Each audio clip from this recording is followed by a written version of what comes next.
ሰላም ጤና ይስጥልኝ ውድ ተከታታዮቻችን። የኢራን ብሔራዊ ቴሌቪዥን የሀገሪቱ የበላይ መሪ አያቶላ አሊ ካሚኒ ቅዳሜ ረፋዱ ላይ በአሜሪካና በእስራኤል በታጀበ የአየር ጥቃት መገደላቸውን በይፋ አረጋግጠዋል። ይህ ክስተት በኢራን የ40 ቀናት ብሔራዊ ሐዘን የታወጀ ሲሆን የሀገሪቱ ፕሬዝዳንት ድርጊቱን በሙስሊሞች ላይ የታወጀ የጦርነት አዋጅ ሲሉ ጠርተውታል። ይህም ከፍተኛ የሰው ሕይወት መጥፋት አስከትሏል። በደቡብ ኢራን በሚናብ ከተማ በሚገኘው ትምህርት ቤት ላይ በደረሰ ጥቃት 115 ሰዎች አብዛኞቹ ወጣት ሴቶች ሲሆኑ 115 ሰዎች ተገድለዋል። የእስራኤል ጦር ስለ ጥቃቱ መረጃ የለኝም ብለዋል።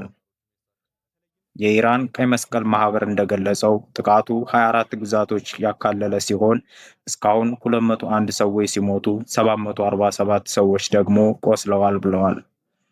ሌላው የወታደራዊ መሪዎች ሞት ሲሆን የአየር ኃይልና የመከላከያ ሚኒስተሩን ጨምሮ 4 ከፍተኛ ወታደራዊ መኮንኖች መገደላቸው ተረጋግጧል።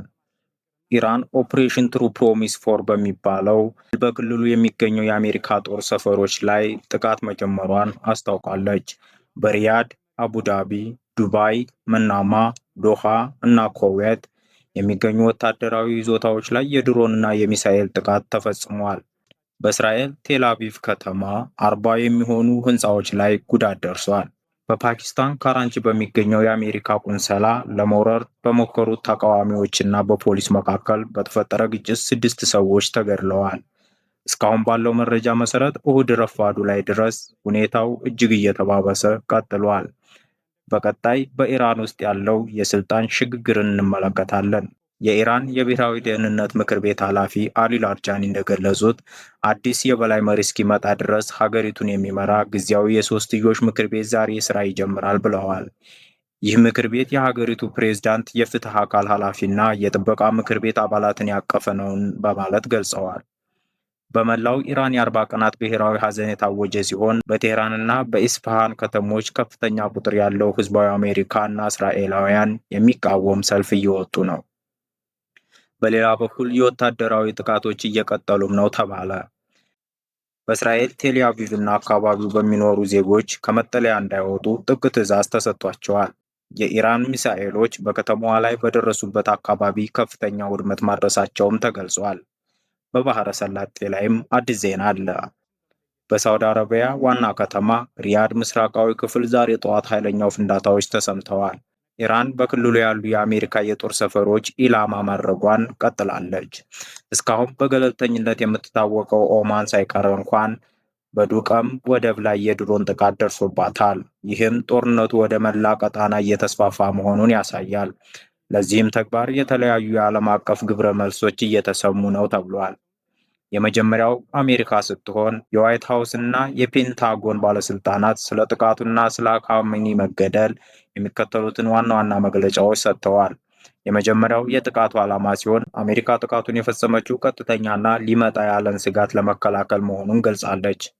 ካሚኒና ወታደራዊ መሪዎቹ በአሜሪካ ዲፕሎማቶችና ወታደሮች ላይ ጥቃት ለማድረስ ሲያቅዱ ነበር የሚል ክስም አቅርበዋል። ፕሬዝዳንቱ ዶናልድ ትራምፕ ዓለም አቀፍ ሽብርተኝነትን የሚደግፈው ዋናው አካል ተወግዷል በማለት ድርጊቱን ደግፈዋል። ለሰላም አዲስ በርም ተከፍቷል ሲሉም ተሰምተዋል። የመከላከያ ሚኒስቴሩ አሜሪካ በክልሉ ካሉ አጋሮቿ በተለይም ከእስራኤል ጋር በመሆን የኢራንን የኒውክሌርና የሚሳኤል አቅም ለማዳከም የተወሰደ እርምጃ መሆኑን አረጋግጠዋል። አሜሪካ ለማንኛውም የኢራን አጸፋ ጥቃት በከፍተኛ ደረጃ ዝግጁ መሆኗንና በክልሉ ያሉትን ሀብቶቿን ለመከላከል ወደ ኋላ እንደማትል አስታውቃለች። በሌላ በኩል የምናየው ሩሲያን ሲሆን ፕሬዝዳንት ቭላዲሚር ፑቲን የካሚኒን መገደል ዓለም አቀፍ ሕግን የጣሰ ሲሉ አውግዘዋል። ሩሲያ በኢራን ወታደራዊ ድጋፍ ልታደርግ ትችላለች የሚል ስጋትም አለ። ሌላዋ ፓኪስታን ስትሆን በካራቺ በሚገኘው የአሜሪካ ቆንስላ ላይ የተነሳው ተቃውሞ ወደ ግጭት ተቀይሮ የሟቾች ቁጥርን እየጨመረ ነው ተብሏል። ሌላው አነጋጋሪ የሆነው በቅርብ ሰዓት የነዳጅ ዋጋ በዓለም ገበያ የነዳጅ ዋጋ በከፍተኛ ሁኔታ እየጨመረ ሲሆን የሆርሙዝ መሽመጥ ወይም ደግሞ የሆርሙዝ መንገድ በኢራን ሊዘጋ ይችላል የሚለው ስጋት የዓለምን ኢኮኖሚ እያናወጠው ይገኛል።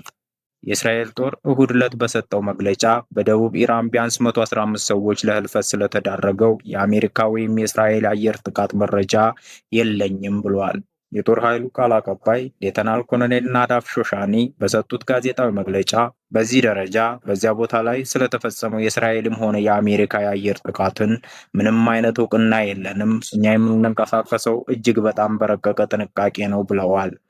የሀገሪቱ የመንግስት ሚዲያ እንደዘገበው በሆርሙጋዝ ግዛት በምናብ ከተማ የሚገኘው የሻጃሬ ታይባህ ትምህርት ቤት ባወደመው በዚህ የአየር ጥቃት ቢያንስ 115 ሰዎች ተገድለዋልም ተብሏል። ለበለጠ መረጃ ሰብስክራይብ እያደረጉ ይከታተሉን።